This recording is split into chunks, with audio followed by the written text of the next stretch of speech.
Assalamualaikum warahmatullahi wabarakatuh. Perkenalkan, nama saya Dwi Anasyanesi dari kelas 12-2, nomor absen 6. Jadi di sini saya akan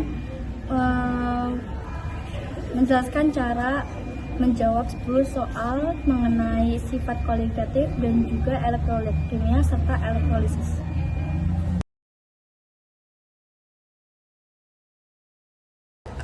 Nah teman-teman, untuk menjawab soal yang tadi, kita harus membuktikan dari 4 pernyataan tersebut yang mana merupakan reaksi redoks.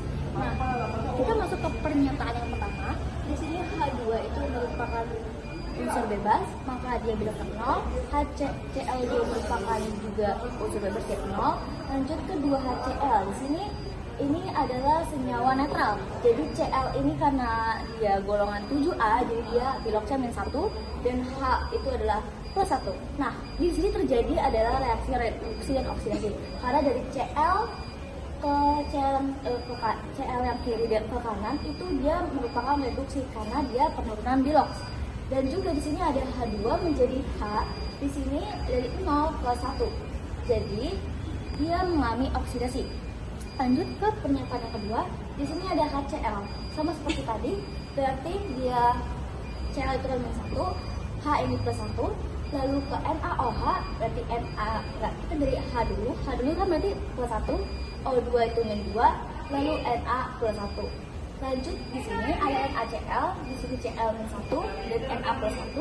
Dan di sini H2O, O-nya itu -2, H-nya itu kan ada 2, jadinya dia +1. Jadi kalau 2 dihasilkan +2. Nah, di sini dia sama sekali tidak ada penurunan bilox maupun kenaikan bilox. Jadi kita lanjut ke pernyataan yang ketiga.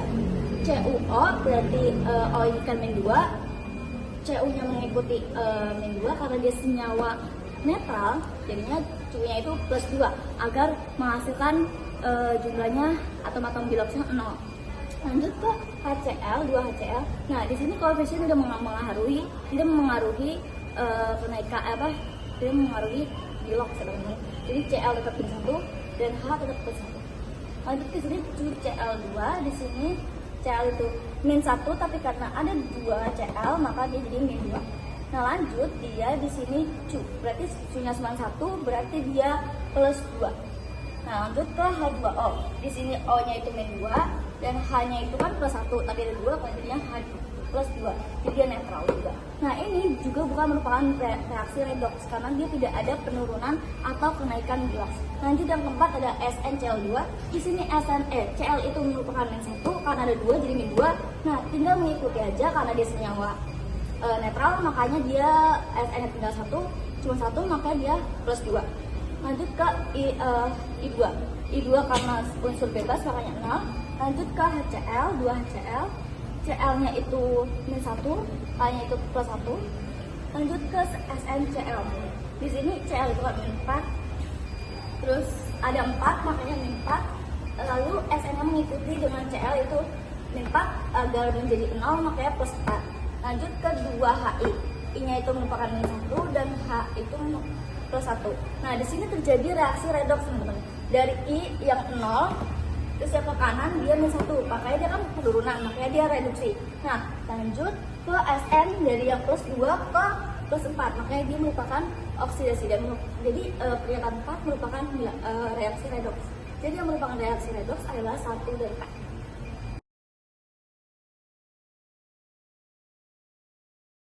Oke teman-teman, untuk menjawab soal ini, jadi di soal itu dia notasi ilmiah dari sel volta berikut ini adalah Cu2+, jembatan garam, Zn2+, dan Zn. Nah, kita analisis apakah itu benar atau salah ya teman-teman. Nah, kita lihat aliran elektronnya itu kan dari anoda ke katoda, itu sudah betul. Nah, di sini anodanya itu Zn dan katodanya Cu.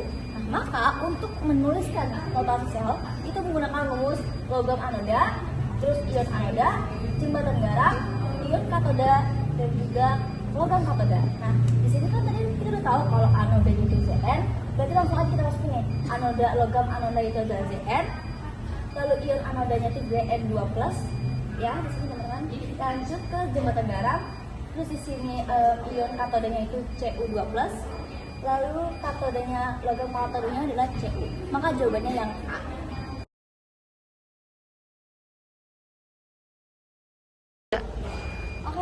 untuk menjawab soal ini kan yang diketahui ini ada N0 dari Mg yaitu minus 2,37 volt, dan juga di sini ada N0 sel dari Ni yaitu min 0,25 volt.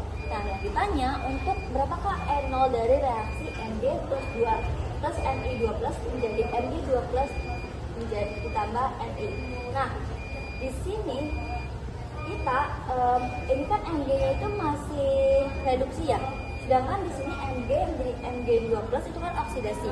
Maka kita harus balik, istilahnya balik. Jadi N0 selnya jadi plus.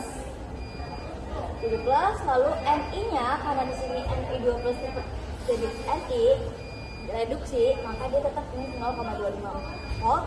Nah, kalau udah kayak gini tinggal kita jumlahin aja karena dia udah sama ya. Elektronnya 2, misalnya 2, kita coret-coret karena dia beda arah, misalnya beda karakternya, ditambah di habis 2N nya, jadi dapatlah hasilnya N0 plus 2,12 volt.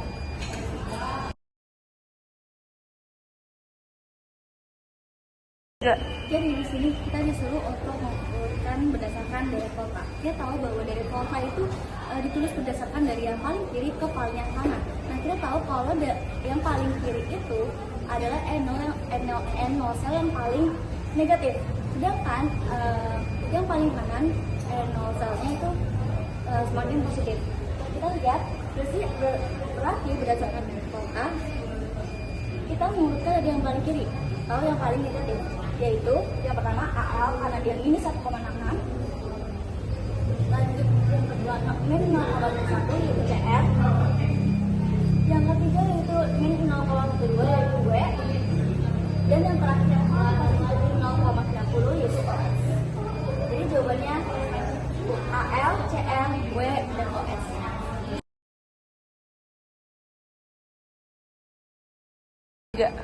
Oke teman-teman, jadi untuk soal ini kita bisa menentukan yang salah itu jadi satu-satu, ketik satu, yang mana yang salah. Oke, di sini kan AX itu katoda. Benar, karena kalau dia positif berarti dia katoda, dan juga negatif berarti anoda. Berarti A dan B benar. Lanjut ke potensial sel. Berarti kan di sini N0 katoda, jadi di sini katoda, ini anoda, berarti E0 katoda dikurang E0 anoda, berarti 0,2 dikurang 0,4, jadi 0,7 positif ya. Ini benar. Jadi yang D lanjut kita yang D, ya di sini Y2 plus menjadi Y. Itu kan benar ya teman-teman? Dia benar. Nah di sini X menjadi X2 plus, dia kan oksidasi, sedangkan di sini reduksi, jadi jawabannya ini salah ya, ini yang salah. Nah kita cek yang E apakah benar. Nah dia kan kalau hasil dari yang anoda, ion katoda, di sini kan anodanya berarti Y ya, berarti Y12 dibuatan garam, X2 plus dan X ini benar. Jadi yang salah adalah yang ini.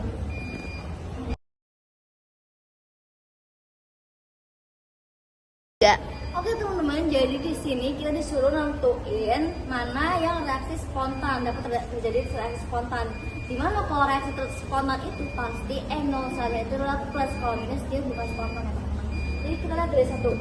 Ini kan berarti mengalir dari Zn ke Cu, berarti Z ini anoda, Cu ini katoda. Maka kita masuk ke rumus N0 sel sama dengan E0 katoda min E0 anoda. Nah di sini tadi kan katodanya itu kan Cu plus 0,34 dikurang Zn anoda yang min 0,76. Nah hasilnya positif, berarti dia spontan. Nah yang kedua di sini Ag sebagai katoda berarti 0,80 dikurang Ni sebagai anoda itu min 0,23 jadinya plus 1,03, berarti dia spontan juga. Nah lanjut yang ketiga, di sini Ag ini sebagai anoda, Cu sebagai katoda, berarti Cu-nya 0,34 ya dikurang Ag-nya 0,80, berarti kan hasilnya negatif, berarti dia bukan spontan. Berarti yang spontan adalah 1 dan 2.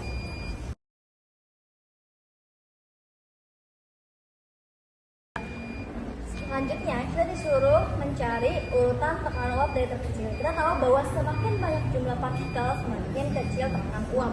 Jadi misalkan ini semua konsentrasinya sama ya teman-teman. Kita hanya melihat ini tergantung non elektrolit apa elektrolit. Nah kalau elektrolit dia berdasarkan I atau Van Hoff. Jadi dari mulai dari yang pertama C6H12O6 itu kan glukosa merupakan non elektrolit. Nah CH3COOH ini merupakan elektrolit lemah. Jadi nanti alfanya itu enggak sama dengan 1. Nah lanjut ke NaCl. Dia kan jumlah penjabarannya kan 2 kan, jadi NaCl jadi Na plus dia ada 2 kan, jadi 2 jadinya dia 2. Nah Na2SO4 begitu juga jadinya I nya sama dengan 3. Nah karena yang paling terkecil uap paling terkecil itu dimulai dari yang jumlah partikel paling banyak, berarti dari 4 Na2SO4, 3 NaCl, 2 CH3COOH dan 1 yaitu glukosa.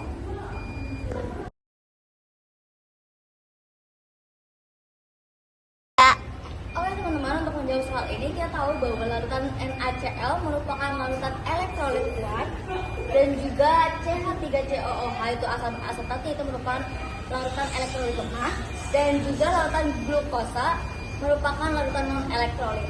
Nah jika kita bandingkan, jadi NaCl ini nanti alfanya itu sama dengan 1. Nah makanya nanti jumlah partikel NaCl lebih banyak daripada NaOH, CH3, COOH, dan COOH3, COOH itu lebih gede daripada glukosa. Ya. Nah, di sini semakin banyak jumlah partikel yang terdapat pada larutan, itu semakin turun tekanan uap, semakin turun titik beku, semakin naik titik didih, dan juga semakin naik tekanan osmotiknya. Nah, di sini ada 5 pernyataan. Kita harus mengecek satu apakah mana saja kah pernyataan yang benar. Mulai dari pernyataan yang 1, titik didih NaCl lebih besar daripada titik didih CH3COOH, salah. Seharusnya dia NaCl lebih besar ya. Lanjut yang kedua, titik beku larutan NaCl lebih kecil dari titik beku CH3COOH, ini benar. Ya, karena semakin besar semakin kedengarannya semakin banyak. Lanjut pernyataan 3, titik beku larutan glukosa itu lebih kecil daripada titik beku NaCl, salah. Harusnya NaCl yang lebih kecil. Lanjut yang 4, titik didih glukosa itu lebih besar daripada titik didih CH3COOH, ini salah. Harusnya CH3COOH yang lebih besar. Lanjut yang 5, titik didih NaCl sama dengan titik didih CH3COOH, ini salah ya teman-teman, karena harusnya NaCl lebih besar daripada CH3COOH. Berarti jawaban yang benar hanya pernyataan 2.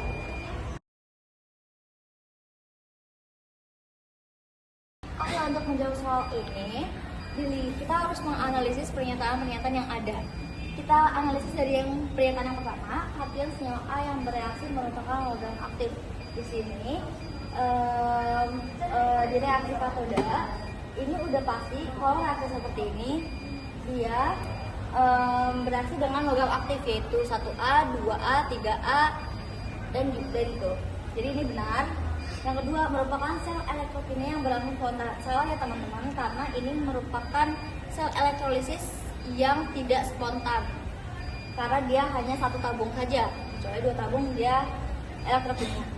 Pernyataan 3, X merupakan kutub listrik positif. X di sini tanda seperti ini, katoda. Katoda ini kan kenapa? Katoda berarti negatif, ya, berarti salah. Harusnya kutub negatif. Pernyataan 4, anion senyawa A mengandung ion halida. Salah, karena kalau ion halida dia di anoda tidak bereaksi seperti ini ya. Kalau dia halida itu kan ClIBr, nanti dia bakal jadi 2Cl min menjadi Cl2 ditambah 2E. harusnya seperti ini, tapi dia salah. Lanjut ke sel menggunakan elektrode inert, betul. Karena kalau tidak inert dia tidak akan seperti ini anodanya.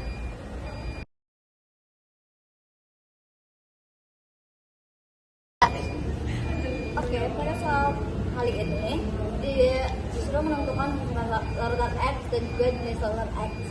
Nah, di mana larutan X ini nanti titik DG-nya sama dengan larutan NaCl, yaitu 0,072. Karena titik beku air itu 0 derajat Celcius, maka nanti titik bekunya adalah 0,072 Celcius. Nah, di sini kita harus membuktikan semuanya, semua pernyataan jawabannya dengan menggunakan rumus delta TF dengan molaritas dikali KF dikali faktor Van Hoff jika larutan itu elektrolit. Nah, di sini yang pertama ada A 0,05 molaritas larutan glukosa, ya. Karena dia larutan non elektrolit, maka dia nggak ada I-nya. Jadi hasilnya 0,093 tidak sama dengan NaCl. Yang kedua 0,1 M larutan glukosa juga dihasilkan 0,186 tidak sama dengan 0,072. Yang C 0,04 molaritas larutan C12H22O11 akan menghasilkan 0,0744 atau bisa mendekati dengan titik beku NaCl yaitu 0,072. Nah, kita mengecek jawaban D dan E juga. 0,1 molaritas CaCl2 karena dia merupakan larutan elektrolit, maka dia faktor Van Hoff-nya itu adalah 3. Jadi hasilnya 0,558. Dan juga yang E 0,1 larutan Na2SO4 ini sama, dia larutan elektrolit, makanya dia faktor Van Hoff-nya ada 3. Jadi sama hasilnya 0,58. Jadi jawabannya adalah yang C.